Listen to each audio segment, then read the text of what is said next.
Hello, and welcome back to Let's Get Lit. In today's episode, we're going to be hearing the tale of the Summoner.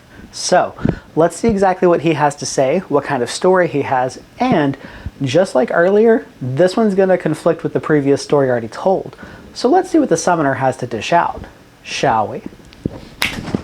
The Summoner starts his prologue by saying that one time God sent a friar's soul down to hell with an angel to see what torments are cast upon these people. As the friar was going throughout hell, he asked the angel, "Where are the friars at?" and if the friars were spared from going to hell. The angel takes the friar to Satan and asks Satan, "Please lift up your giant tail." When Satan lifts up his tail, the friar can see 20,000 other friars coming out of Satan's ass, and the angel replies that all friars are sent to this part of hell. They then watch all 20,000 friars go back inside the devil's ass, and his huge tail comes down again. The friar then wakes up from his dream and begins to repent.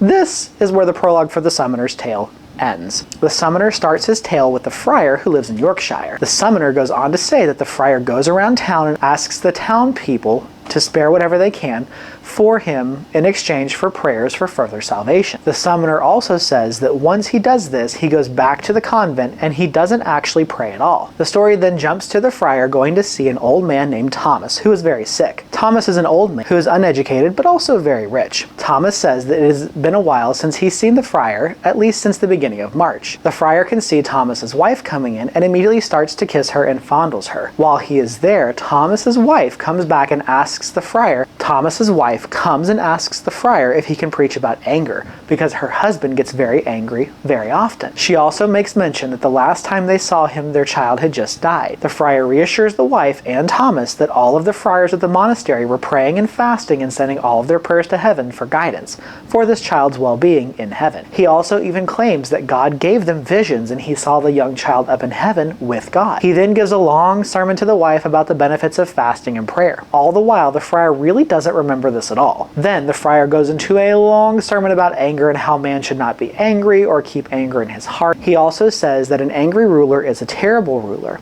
He gives an example about two knights that go out into the forest. Only one knight returns and goes back to the king. When the king sees this, he automatically thinks the knight who has returned killed his companion, and he sentences that knight with death. As they're making their way for the knight to be beheaded, they find the knight who was supposed to be dead fully alive. So the executioner brings them back to the king and informed the king that in fact both are still alive. The other one just wasn't able to come back in time.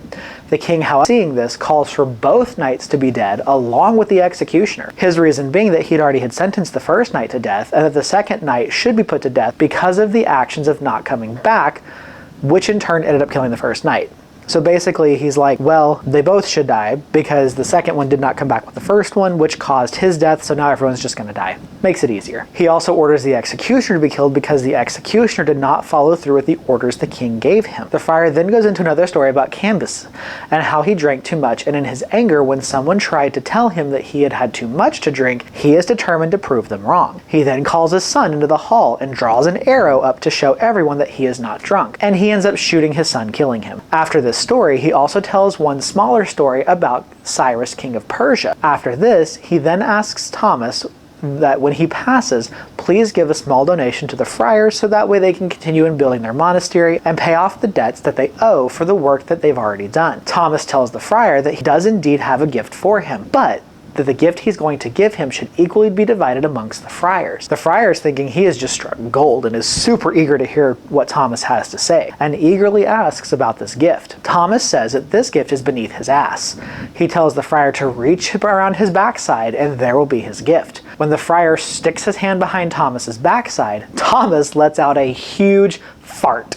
This angers the friar to no end, who stands up in a fit of rage, condemns Thomas and his wife, and runs straight for the king. Once he gets there, he is fuming mad and demands to see the king so he might be able to make his case to the court. The friar then tells the king that there is no way that Thomas's gift is able to be split equally amongst all the friars. The king and queen think it over, but then it is one of the lord's squires who tells him that, well, actually, indeed, you are able to split this evenly amongst everyone. The Lord tells the squire, go ahead, tell him, and the squire does. The squire goes on to explain how they would need a large wagon wheel with 12 spokes, and all of the friars need to come to this wagon wheel, bend down on their knees to where their noses face each of the spokes.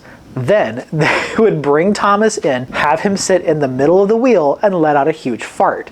There, the fart would equally make its way amongst all 12 friars, and each one being able to have equal parts of this gift. Everyone except the friar thinks, yeah, this is pretty reasonable. The friar ends up just being mad, and the story practically ends here. Thank you so much for watching this episode. I hope you thoroughly enjoyed it. Please remember to like, share, and subscribe. Have a great rest of your day, and as always, stay lit.